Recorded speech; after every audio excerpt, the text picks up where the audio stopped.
Hi hello అండి. ఆంధ్రప్రదేశ్లోని Dasara holidays ఎప్పటి నుంచి ఇస్తారో, ఎన్ని రోజులు ఇస్తారో మనమైతే ఈ వీడియోలో తెలుసుకుంటాము. మన వీడియో ఎక్కడ స్కిప్ చేయకుండా చూడండి.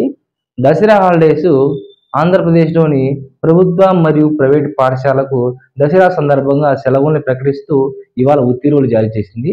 ఇప్పటికే విద్యా సంవత్సరం కొనసాగుతున్న నేపథ్యంలో మధ్యలో దసరా సెలవులకు అకాడమిక్ క్యాలెండర్ ప్రకారం సెలవులు ఖరారు చేస్తూ ఆదేశాలు ఇచ్చింది.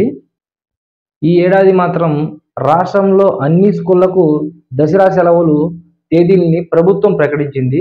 వచ్చే నెల అనగా అక్టోబర్ 3 నుండి సెలవులు మొదలయ్యి 14 వరకు పాఠశాలలు దసరా సందర్భంగా సెలవులు ప్రకటిస్తూ ఉత్తర్వులు జారీ అయ్యాయి. వచ్చే నెల 15 తిరిగి మళ్ళీ స్కూలు ప్రారంభమవుతాయి. ఏపీ సర్కార్ ఉత్తర్వులు పేర్కొంది. అంటే ఈ ఏడాది దసరా సెలవులు సుమారు 12 రోజుల పాటు విద్యార్థులకు దసరా హాలిడేస్ ఇవ్వడం జరిగింది.